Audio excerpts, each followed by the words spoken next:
Hi everyone, the topic is 4.7 Types of Chemical Reactions, and this is taken from AP Chemistry College Board.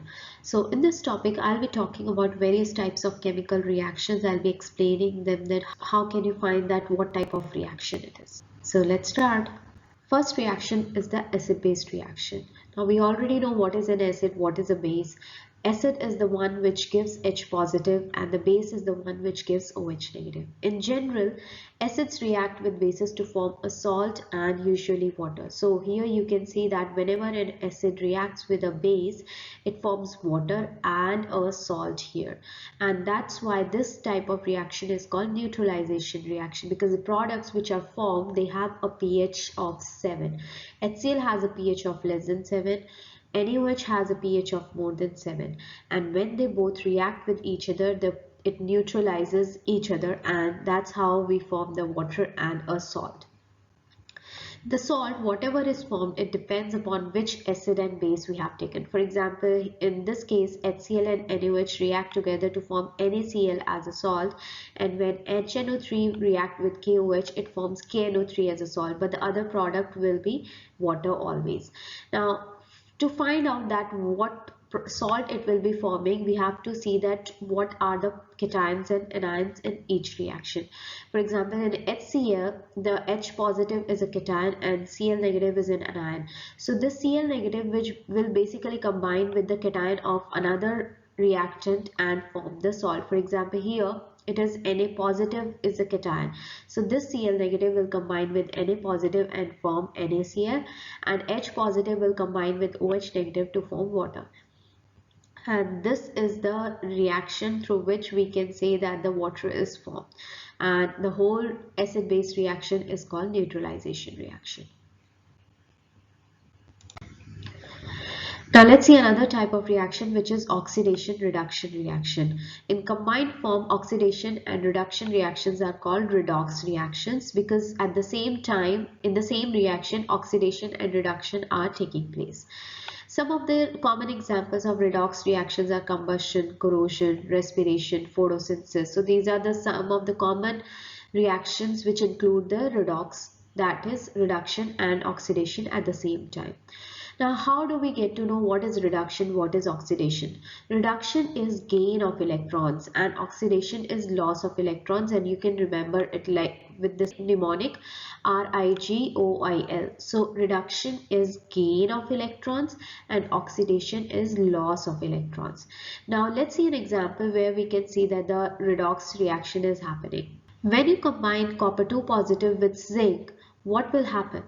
Now copper 2 positive will gain the electrons, because you can see that copper 2 positive is a cation. It has less of 2 electrons. So what it will do, it will accept the 2 electrons and form copper 0. Now in this reaction, it is gain of electrons, and that is why this first half reaction is the reduction reaction.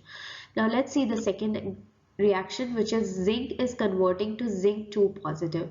Now as it is converting to zinc 2 positive, it will be losing 2 electrons, and as it is a lose of 2 electrons, it is the oxidation half reaction. Now when we combine these two reactions, you can see that 2 and here 2 electrons, they will cancel out each other, and you will be left with copper 2 positive plus zinc 0. Whatever is on the left hand side of the arrow, you have to write it on the left hand side of the arrow itself in the final reaction also.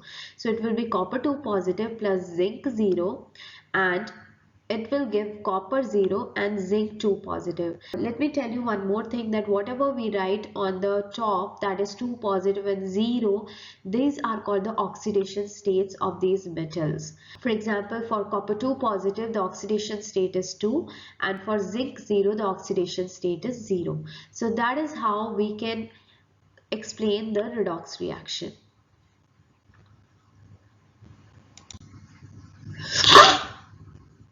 The third type of reaction is combustion reaction, but this is a part of redox reaction, as it is one of the most important type of redox reaction.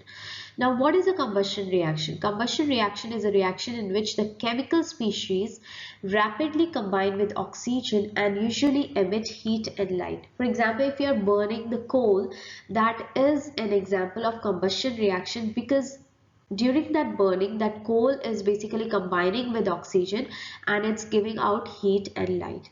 Whenever we are talking about the complete combustion of hydrocarbons, so these are the organic compounds which contain carbon and hydrogen, and whenever the complete combustion of hydrocarbons take place, it gives out carbon dioxide and water along with heat and light. So whatever is the hydrocarbon, whenever they are combusted in the presence of oxygen, it will combine and it will always give carbon dioxide and water. These two products will always remain same whatever the hydrocarbon is it, and later you can balance the reaction. Another type of reaction is the precipitation reactions. Precipitation reactions involve the formation of an insoluble compound which is called a precipitate, and it is formed by mixing of two soluble compounds. So whenever we take two soluble compounds, we react them together, we mix them together, it forms an insoluble compound, and that is called precipitate, and the whole reaction is called precipitation reaction. Now, precipitation reaction normally occurs in aqueous solutions, so most of them they occur in water. So whatever compound formed at the end of the reaction, it is insoluble in water, and that is what we call the precipitate. To understand about the precipitation reaction, you should be knowing that all sodium, potassium, ammonium and nitrate salts are soluble in water. Now let's see an example here.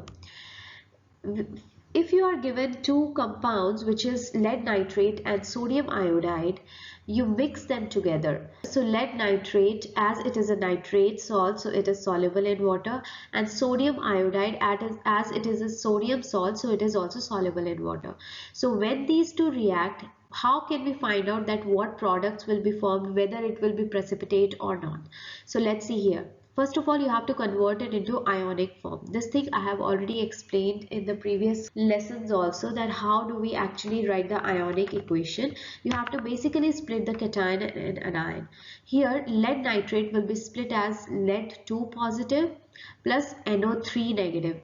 NO3 will remain as such because it is a polyatomic anion, and NaI will be split as Na positive and I negative. Now when these all react together, you have to see that cation should go with the anion. Okay, but if it is going to nitrate, again lead nitrate will be formed, which is the reactant itself.